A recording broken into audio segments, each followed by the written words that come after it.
Okay, well, we'll go ahead and get started. Hello, everyone. I am Heather Register Zabindin from the Bobby L. Roberts Library for Arkansas History and Art.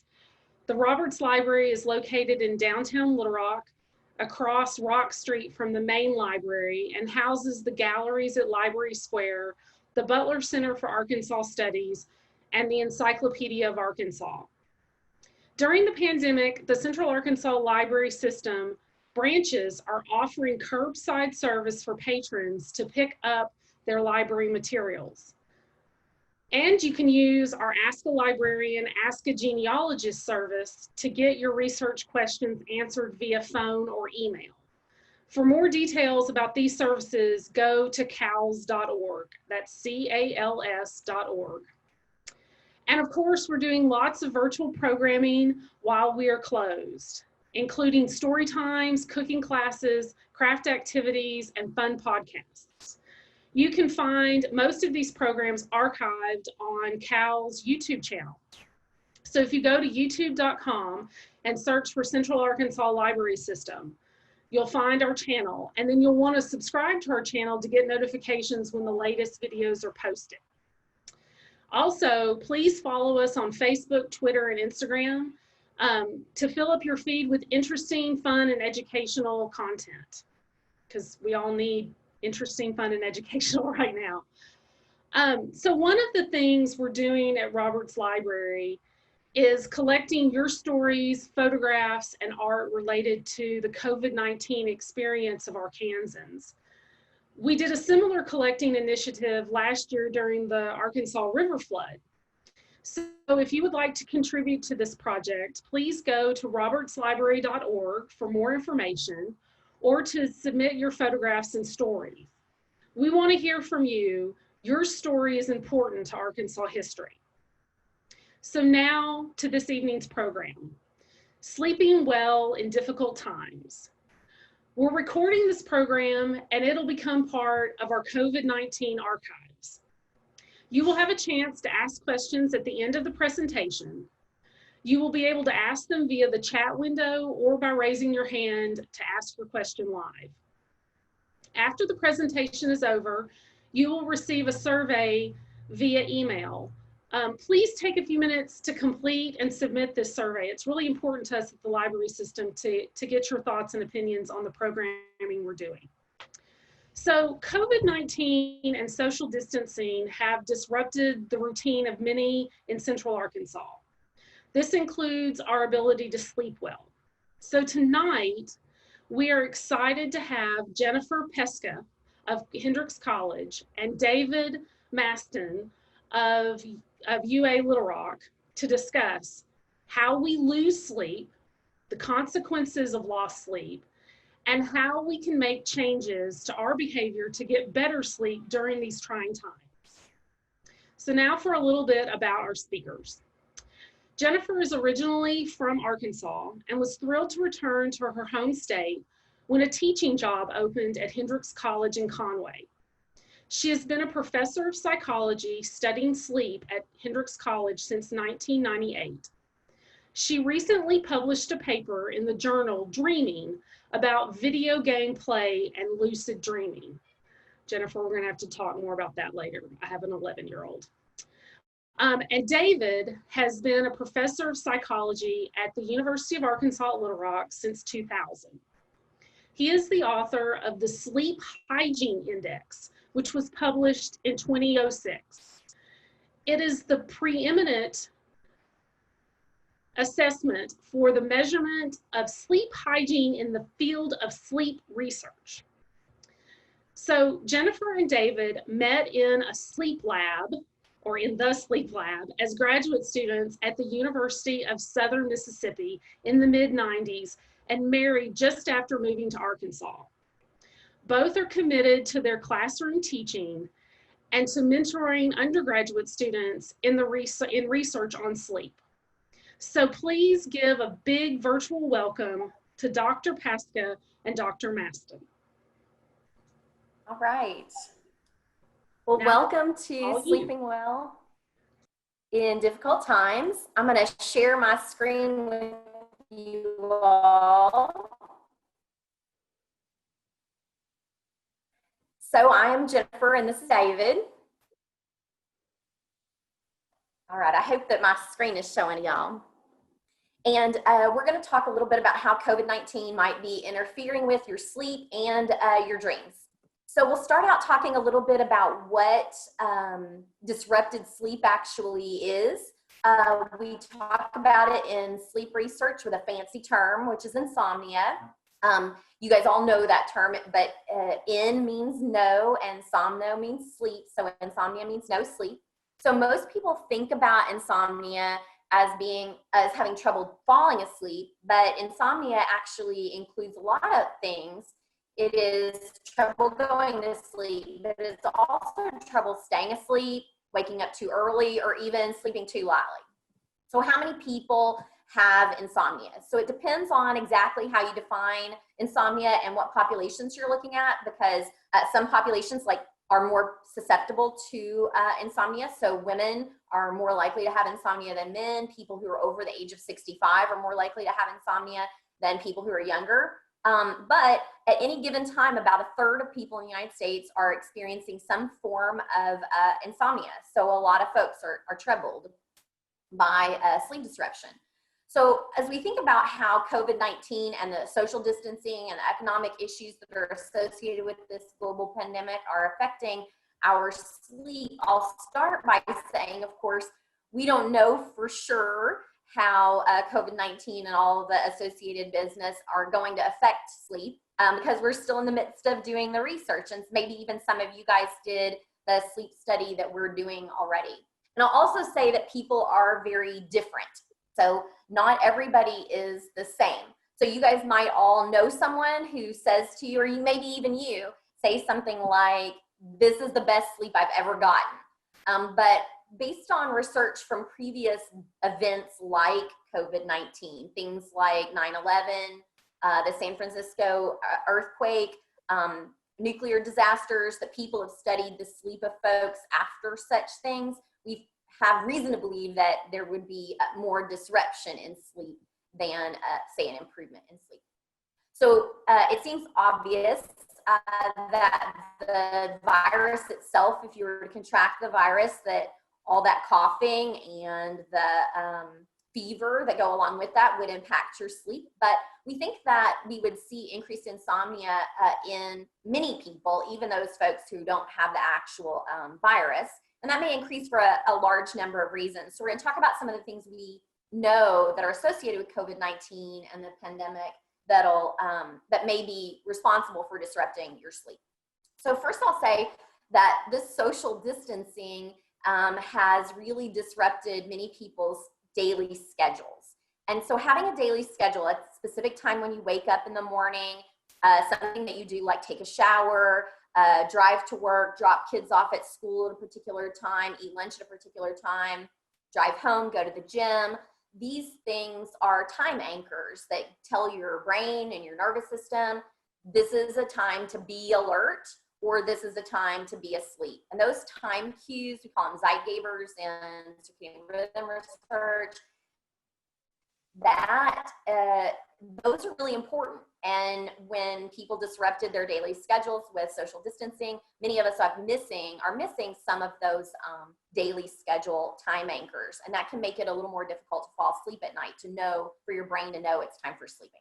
We all know someone or we ourselves are in a high risk group for contracting COVID or having some of the more negative symptoms of COVID, and that can produce a lot of anxiety and worry that may be associated with disrupted sleep. The social distancing, which now we call physical distancing, but is certainly related to a loss of a lot of social interactions, can be related to feelings of depression and isolation, which can disrupt sleep. Many of us are experiencing greater family and work stress. So family stress, maybe you're doing homeschooling for the first time. You're certainly not used to being both a teacher and all the other things that you are. And so that could be more troublesome to you. And then also work stress. We know that some people have lost their jobs. Some people are navigating homework for their work. And some people are going out on the front lines and actually dealing with the stress of working during a pandemic. And all of that may be disruptive to your sleep. And then last, one of the things that many people are talking about is the amount of screen time that they're having during this social distancing. And we think that screen time may be increasing, and that's problematic for sleep because, like I mentioned earlier, we have a lot of time cues that tell our brains when we should feel sleepy and when we should feel alert. And one of the most important time cues is light. And so we are not meant to be getting light late in the evening and at night. And those light cues, especially the ones that come from our televisions and our monitors and our telephones, have a lot of short wavelength or blue light in them. And that's especially a trick to our brain because we are in our natural environment, we are only getting those short wavelengths early in the morning and at midday rather than later in the day. So these are some of the reasons that COVID-19 might be disrupting your sleep. Some of you might have heard about your dreams being disrupted by COVID. Sure, it's not only our sleep, but we wake up with these memories of these dreams, and maybe people will call them COVID dreams or pandemic dreams or just stress-related dreams. And people want to know why we're having more of these type of dreams. And the first thing we have to understand is that we remember dreams. We have memories of dreams. We don't experience dreams directly. We have to wake up and give an indirect verbal report. So dreams are difficult to study, and we're really just talking about these memories that we have. And the more disrupted our sleep, the more opportunities we have to remember these dreams. So it may not be that we're dreaming more during these uncertain times because we think today we understand that we can dream during any stage of sleep. And whether you remember a dream or not, you probably dreamt last night, probably had many dreams. But when we have disruption associated with, as Jennifer was describing, associated with sickness or stress, you're going to give yourself or have more opportunity to wake up and remember dreams. But the unusual nature of these dreams, why are we having dreams about sickness or stress dreams? And one aspect can be something we call incorporation. And so we can study that real simply or directly. For example, you can study incorporation by spraying somebody in the face with water while they're asleep and then wake them up. And 42% of people, at least in this one study, reported, hey, I was just having a dream about the roof leaking or it raining outside. And so we can demonstrate practically, real easily, empirically, how incorporation is part of our dream world, how we take stuff going on in real life and put them in our dreams. So it's no surprise that as we're concerned about COVID or we're watching news stories or we're talking with friends and family about social distancing or the controversies of social distancing and well, I was going to say politically arguing about whether it's the right time to lessen social distancing. As we consider those things, well, then we incorporate them into our dream world. And so we're having dreams that may be about pandemics or sickness. The other reason we may be having these kinds of dreams is because it's thought that one aspect of what our dream life is about is dealing with our emotions. Emotional mitigation or emotional lessening, dealing with our drives. And it's thought, there's a famous researcher, Rosalind Cartwright, who spent the last 20 years studying dreams and emotions and how often when we wake people up and study their dreams through the night, what we're finding is emotional themes, that our dreams often have an emotional theme. And so we may not be dreaming directly about COVID or sickness, but we're at least going to be dreaming about that feeling of worry or that feeling of concern that we're having during the daytime. That at night that we're integrating, that's kind of an old-fashioned word, but even today we talk about taking those emotions that we're experiencing during the daytime and integrating them or fitting them in with our past memories And the result is that you wake up with your drives lessened or not feeling as worried, at least if you are healthy and are able. Depressed people may have trouble doing that. But for most of us, we wonder, why are we having these dreams about sickness or these stress-related dreams? One of the answers is, well, it may not be we're having more of these dreams, but we're remembering more of these dreams. And the other aspect may be we're having these dreams to deal with the emotions of worrying associated with stress and sickness of the pandemic.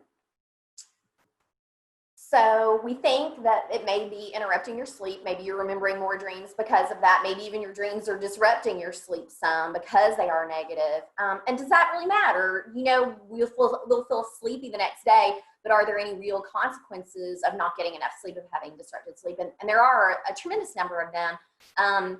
We see behavioral impacts, increase in accidents, many studies about driving accidents. We're not doing as much driving now, but also the kinds of accidents that we make just in the kitchen, and medical workers make more accidents when they're sleepy, and so that is problematic. Working in the yard accidents. Increased absenteeism, so people don't go to work as often when they are not as well slept, but when they are at work, they also make more mistakes. Psychologically, we see decreased memory, concentration problems, motivation problems, and increased irritability and depression. Why are you looking at me? I did.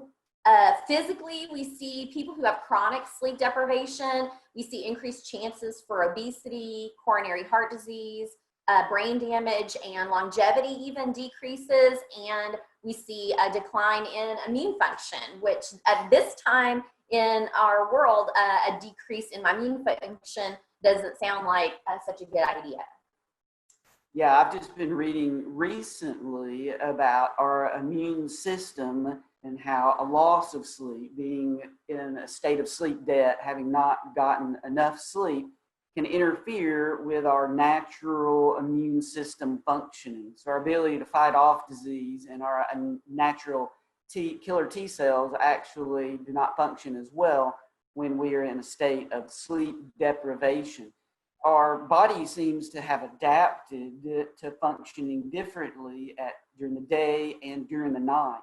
And some of the parameters that peak during sleep, such as growth hormone release, seem to create a hormonal environment that is ideal for dealing with sickness.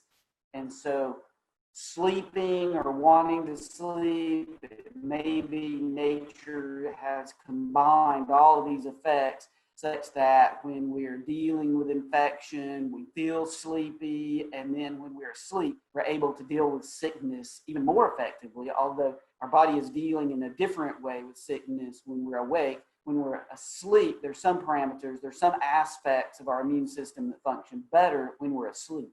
And part of that functioning is building up memory. So once we have a vaccination for COVID, sleep is an important aspect. And we've studied this directly, not with, of course, a COVID vaccine, but other vaccines. We've had a group of people where we instructed them to be vaccinated and then go to sleep, have a regular night's sleep. Another group, we sleep deprived that evening, and we find a big difference in the formation of antigens and the body's ability to create a defense and remember that defense. So being able to sleep helps us in a number of different ways, including once we do get that vaccine, we want to go to sleep right away so that we're even better able to have that physiological memory of what that COVID virus looks like, so that we'll defeat it if we encounter it again in the future.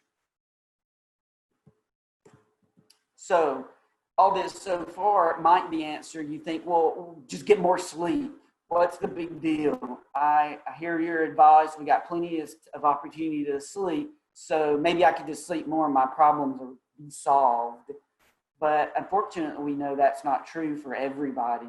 That some people don't sleep as efficiently, or maybe because of all your obligations, you can't get the quantity, but also can't get the quality, but also can't get the quantity sleep you would like. And so our front line of defense for most issues today in the medical field is a pharmacological intervention. So we're all familiar with stories about Ambien or other soporifics that are out there in the world, whether we take them ourselves or we know friends and family that have or have seen a news story. But that's not our only option. What we're familiar with is something called cognitive behavioral therapy for insomnia. And so these are ways that you can deal with getting more and better sleep that don't necessarily involve a pharmacological intervention. So now, and maybe even better because they last longer. So we can make these changes and we can use those changes forever. But those prescription drugs, a lot of times, really are only meant for very brief use. Yeah, not only are those medications prescribed for short periods of time, and you may say, well, I'll just take mine longer, even though I'm not supposed to. But when we do research that Jennifer's talking about, and we compare the pharmacological and non-pharmacological interventions, so when we look at stuff like CBTI, we see it is as effective as the drug treatments, and often we see they last longer than the pharmacological. We come back months later and we see people and they're not responding to the drug treatment as well, whereas the CBTI group is still responding well and still dealing well with getting more and better sleep. So let's begin with behaviors. So the CBTI, cognitive behavior, so thinking and doing. So let's talk about the doing part first, the behavior part first. And so that's like, of the things that we do, what could we mention as really strong tips for getting better and more sleep? And one is naps. Naps are typically thought of as a powerful tool for dealing with something like acute sleep onset if you're driving. Like, oh my gosh, I'm getting really sleepy. And the advice is, pull over, drink a cup of coffee, let that caffeine get into your system and take a nap. That's great advice for dealing with sleepiness on the highway. But we're not driving much, and what we're talking about with this tip is taking naps during the day that may be too long or too frequent and too close to bedtime, such that when it comes time for that nocturnal sleep block, so it's like, okay, here's my regular bedtime, I'm ready to go to sleep. Why don't I feel sleepy? And it's because you've taken a nap too close to bedtime, you've taken too many daytime naps, or those naps were too long. So naps can be a powerful tool, especially for older adults or children, but we generally have to advise people, be careful to not overuse that tool, or you might find that you're not getting to sleep at night as you would like. So staying active, exercise is an important tool. It's almost, I think you could almost call it a panacea, a really powerful tool for both our mind and our body. And so we want to caution people, however, yes, exercise, but try not to exercise immediately before going to sleep or upon awakening. So that autonomic nervous system activity, that getting your physiology going is not going to work for you if you're still activated when it's time to go to sleep. So exercise is great, but those old 50 television shows where people are doing jumping jacks as they get into bed, about to get into bed or get out of bed, that's a bad idea. Caffeine, we mentioned the caffeine. Some people use caffeine and alcohol. So some people will use alcohol to try to fall asleep, and it's a depressant. But the problem with using alcohol to fall asleep is it can disrupt your sleep architecture. Oh, yeah, sure. Well, once you get to sleep, you may not sleep as well. You may have more awakenings.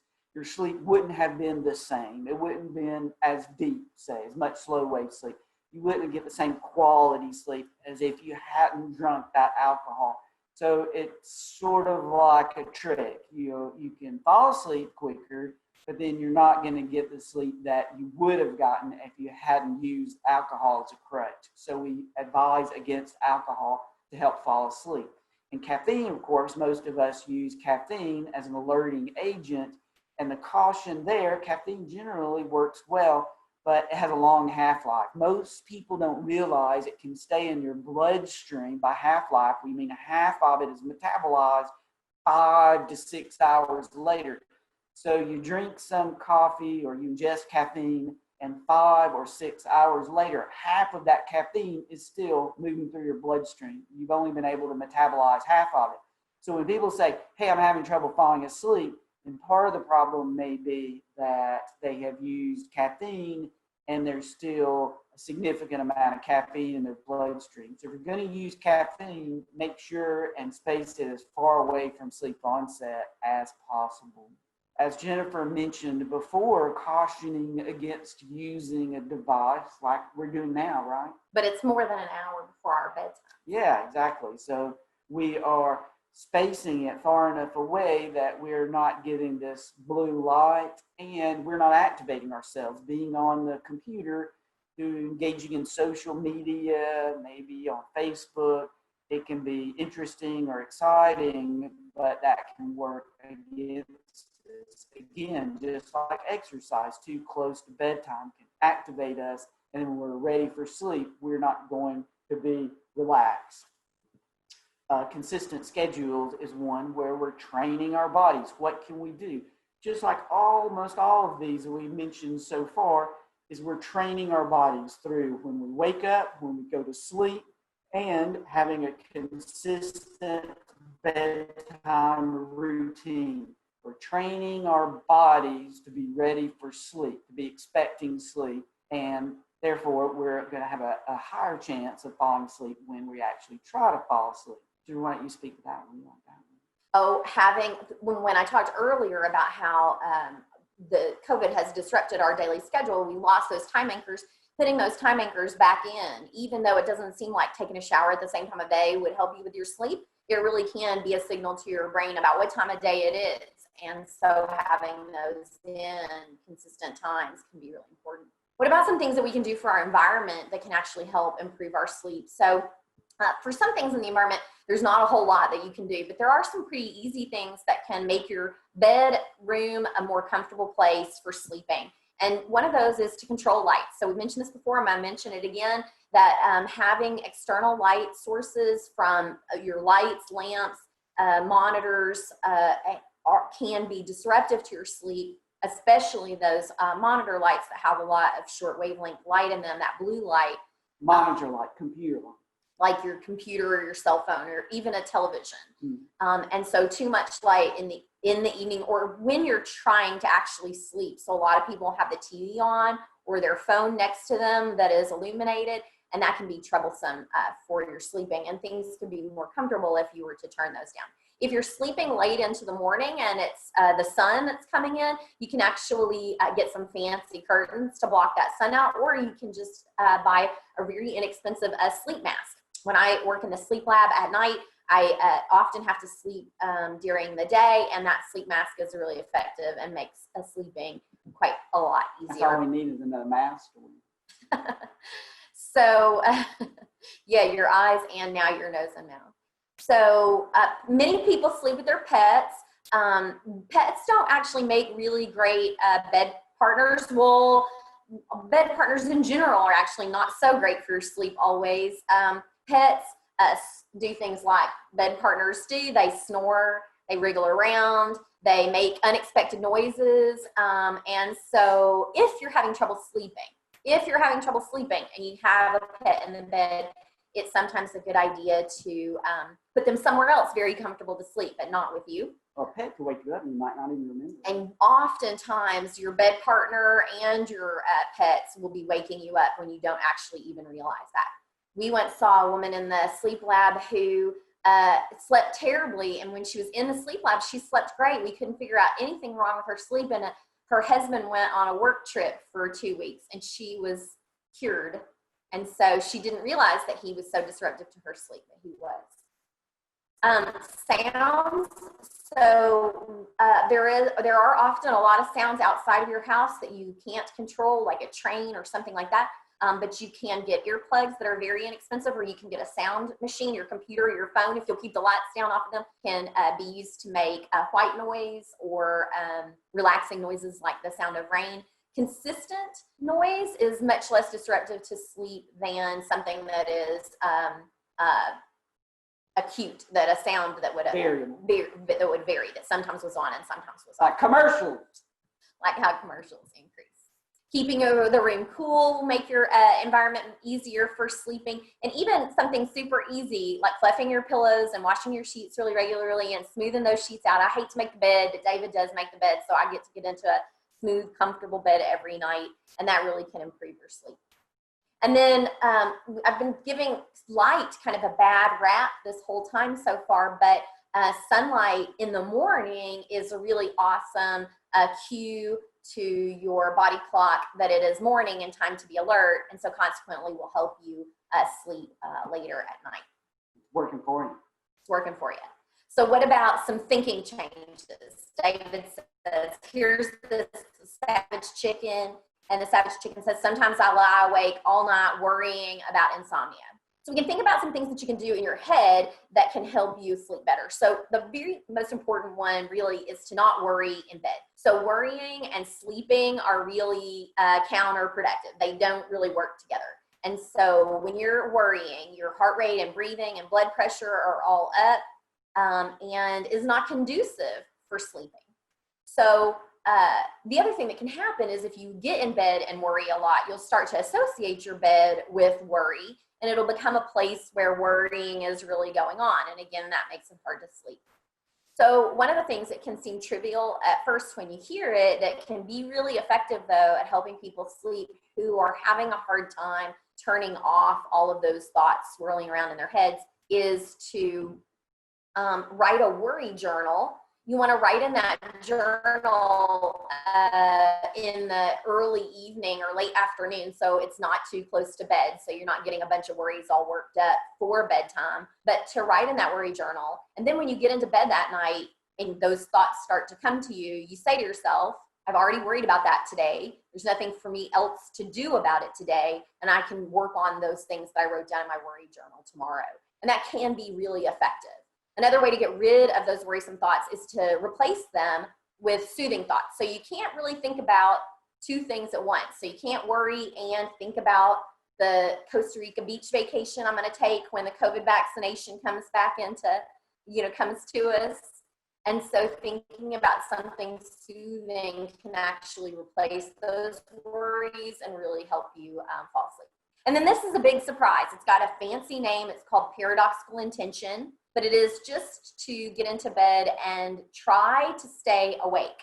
So sometimes for some folks, the pressure of sleeping is really difficult, and just worrying about falling asleep is a worry. So trying to stay awake can take the pressure off of going to sleep, and people find that they actually go to sleep more easily. Jennifer intimated or suggested this earlier about associations. We don't want to associate our bed with worrying. Also, we can add to that list, some of these may be surprising: TV, reading, studying, taxes, paying attention to COVID, pandemic, media. So the point is, we want your bed to be all about sleep. We don't want to be doing any of these other things in bed. Some of them may be even relaxing. You may say, hey, I like reading in bed till I get sleepy.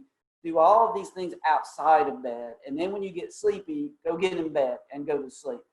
The point is, we want both our minds and our bodies to associate bed with one thing, and that's sleep. So we're working on training our minds and our bodies, taking all these other things that may be activating, or we're going to be alerting or excited or interested. All those things may be fun or good, but they're not sleep. So do those elsewhere. And then when you get sleepy, get in bed and reserve sleep and bed, reserve your bed just for sleep. I've talked a little bit about reducing stress in bed. We just said, hey, worrying in bed's no good, but actually stress during the day is not super great for sleep either. And so one of the things that you can do is look into reducing your stress during the day. Right now, because of COVID, there are lots and lots of computer programs and apps available that help you do things like meditation or progressive muscle relaxation or mindfulness that can help you. Just Google those. And there are a lot of sites that normally you have to pay for, but right now are actually free or have some free components, and that helps reduce stress. We also know that social interaction is really good for reducing stress. And of course, we're doing social distancing, but there's still lots of ways to have social connections. We're social animals. We are social animals. And that helps us reduce our stress. It's stressful to not engage in social interactions. And so because we can't interact in person, you guys all know how to use Zoom, obviously. I just taught my parents on Mother's Day, and we had a family Zoom this week as well. And I think that that's been really good. It doesn't have to be technology. You can actually write a paper letter to somebody, talk on the phone, text, that's all technology. But writing a letter is pretty good too. And then last, watch out for too much COVID-19 news. So a lot of people, there's a personality variable called monitoring and blenting, and how much information seeking you do when things are difficult. Monitors are people who really look for a lot of information, and blenters are people who feel better when they aren't getting it. And so how much COVID news is too much may depend on where you fall on that monitoring and blenting. So David, a monitor. I sometimes have to say at near bedtime, hey, I'm a blenter, so stop talking about that immunity issue in COVID-19, right? Yeah, we like to be laying in bed and I'll say, here's another way COVID can kill you. And so it is important to think about how much is too much for you personally, and also for anybody to keep it away from bedtime. So we're not physicians, so this isn't medical advice. So you need to work with your general health care provider or call 911 if you're having trouble, and make sure and get the help that you need. Well, we're in trouble, yeah. Oh, here's the sleep hygiene index. So if you want a take-home surprise, you can look at these items and score yourself. It's always fun to take an instrument, take a test, and you can see these 13 items, and really any one of these could be trouble for you. So as you score yourself, if you find yourself getting a 4 or 5, which is frequently or always engaging in any of these or any environmental variables which are occurring frequently or almost always, then these could be targets for intervention, something that you could work on yourself or with your healthcare provider. All right, so that's what we have prepared for you guys, and we hope that if you have a question, you can ask us. We could start with somebody in the audience. Well, now it looks like there's some questions over here in the chat. Can I read the first one? Yeah, read the first Advice on what to do when you wake up 3 or 4 a.m. and are just flat wide awake. So that's terminal insomnia. You're wishing, what? Mm-hmm. Yeah. Wishing you could sleep longer, but you're waking up too early. So one thing I want to mention, Jennifer, you probably have some ideas, but as we get older, I don't know how old you are, but as we get older, we phase advance. So that means you're going to go to sleep earlier, you're going to go to bed earlier, and you're going to wake up earlier. But 3 or 4 is still pretty early. Yeah. So one of the things that is important to do that's sort of part of what we were talking about earlier is to make sure that you don't lay awake for a long period of time, more than 15 minutes awake in bed. So if that happens, even if it's 3 o'clock in the morning, we suggest that, and people who do cognitive behavioral therapy for insomnia say, get out of bed and go do something. Don't vacuum or watch a bunch of television, but do something outside of your bed that you do find relaxing. So maybe you find reading a magazine or a book that you're not so interested in, that you could find to be something that's relaxing, that doesn't take too much light. And then when you feel sleepy, to get back in bed. This process can actually be pretty hard, Mark, because what it means is you got to get out of bed no matter what happens in the morning, when it's actually your wake up time in the morning.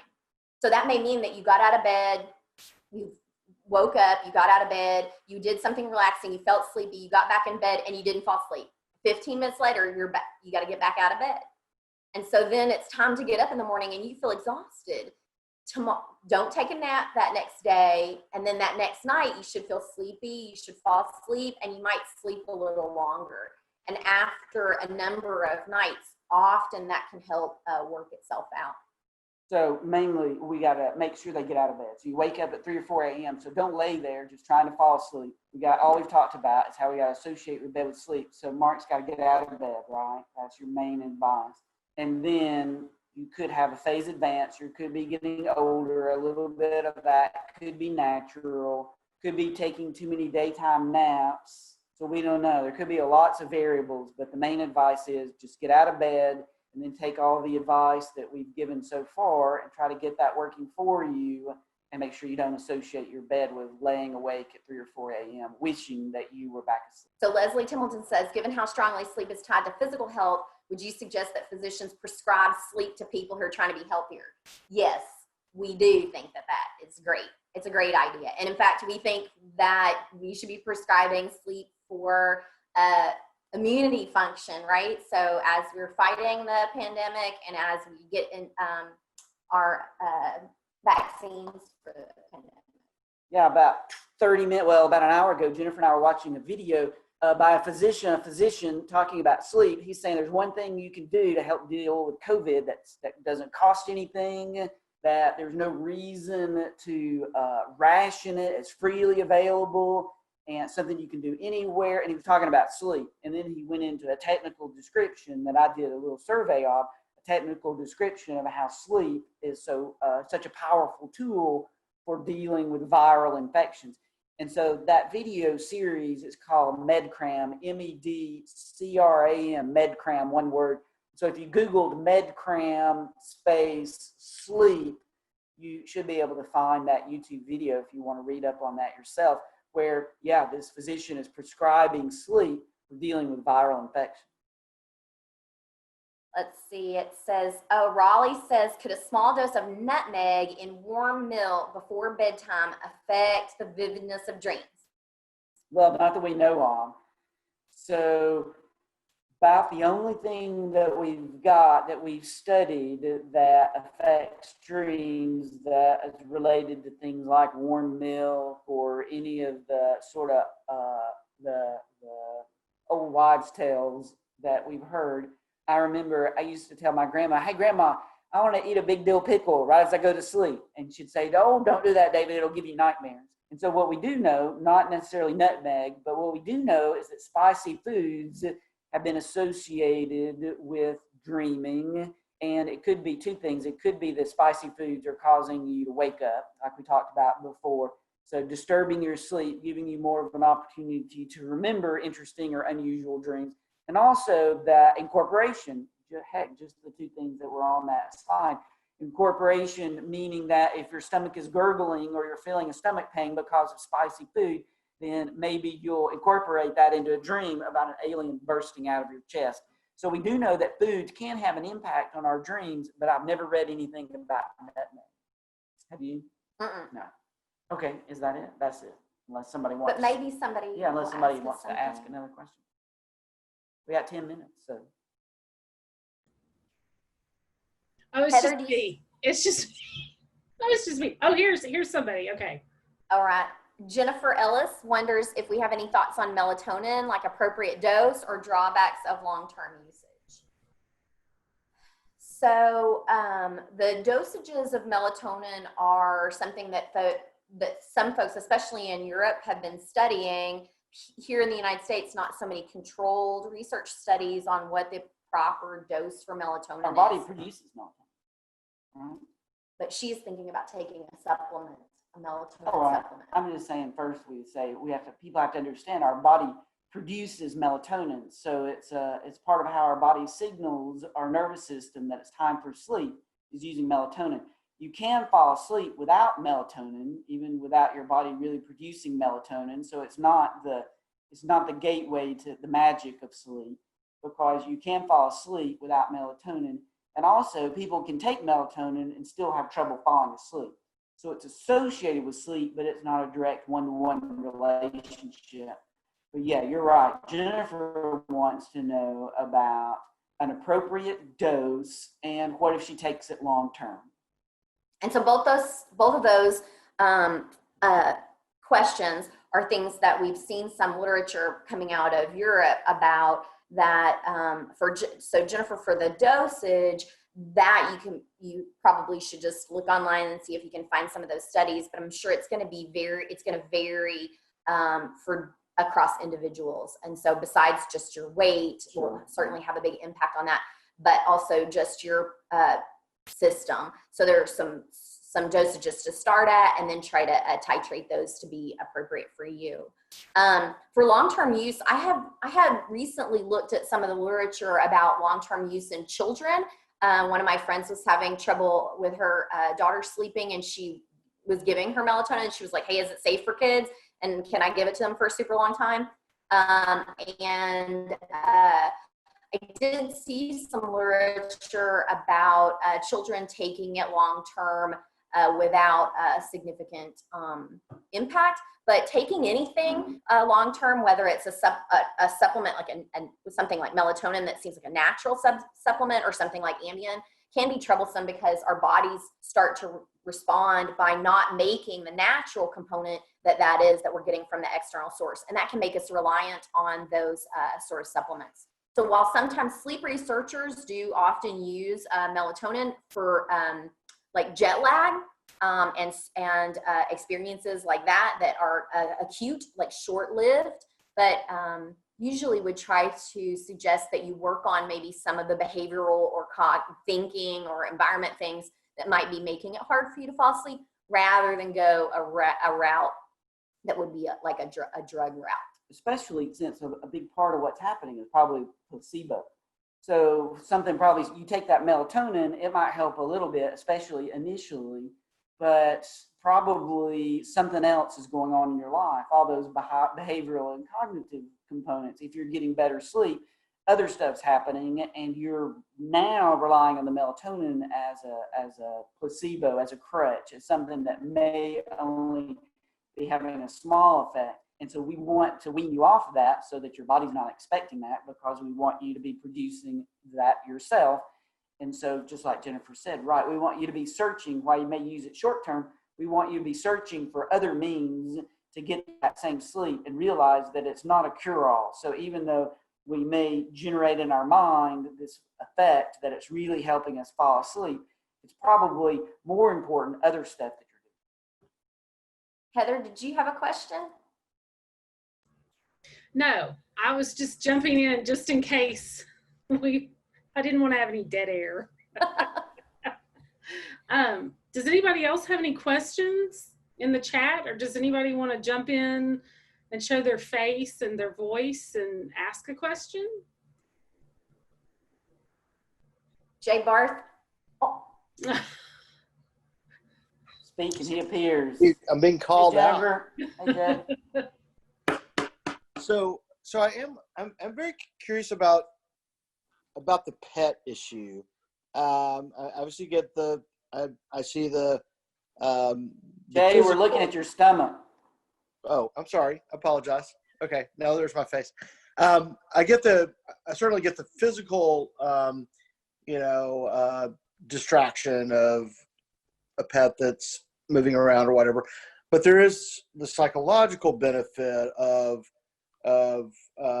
feeling, the warmth and psychologically and physically of the animal. And I guess it would go for a partner as well, or it could.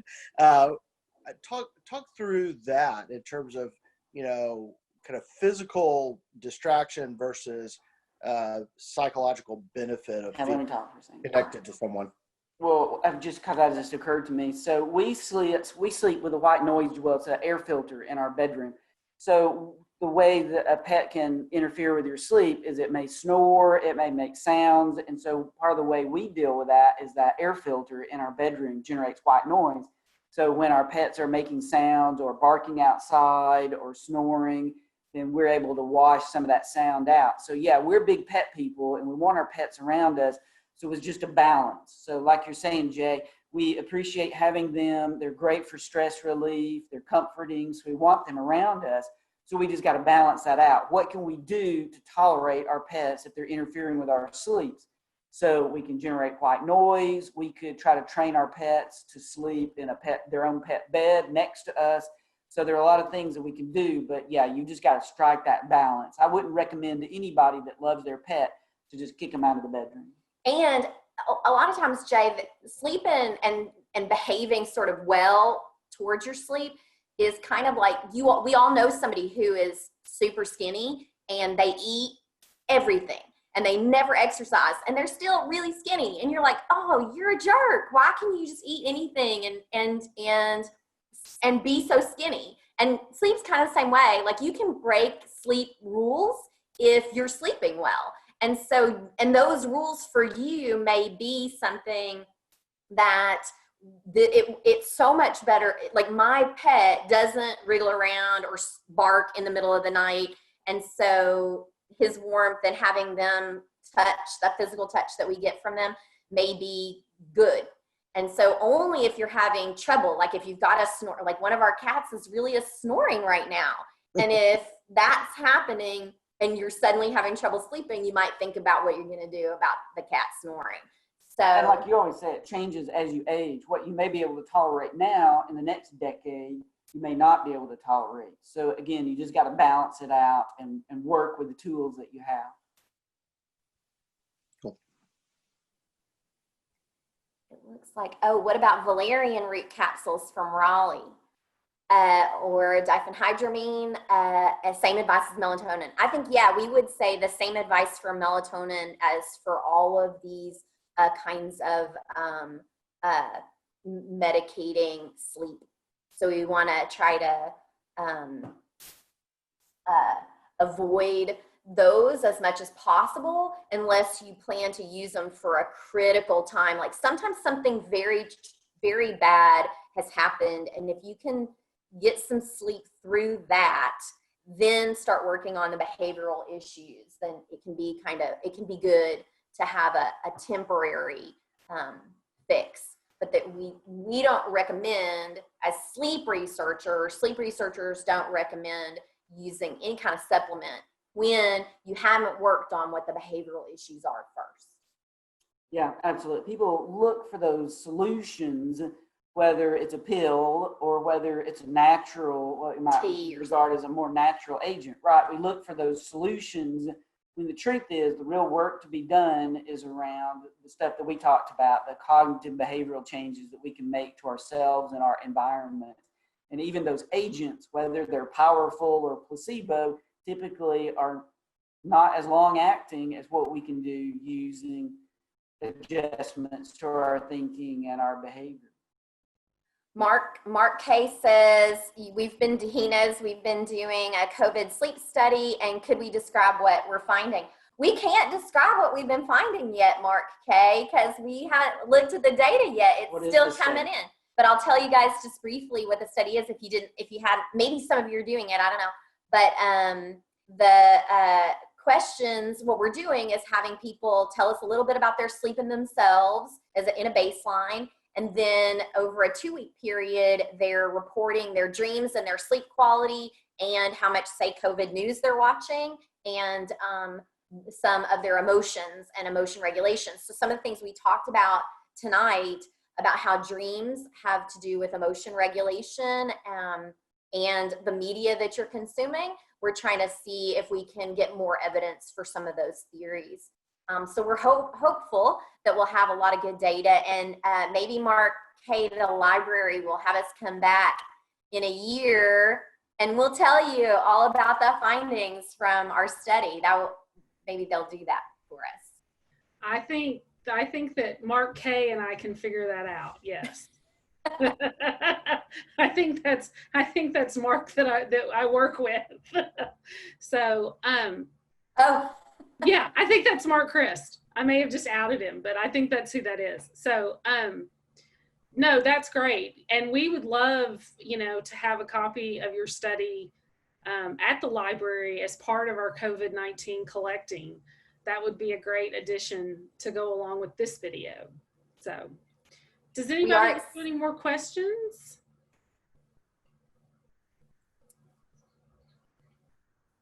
Well, perfect timing. Well, thanks y'all so much for agreeing to do this. And yes, in a year, if we're all still here, not to be. Maybe we could do it in person. Maybe we can actually be in a room together. That would be great.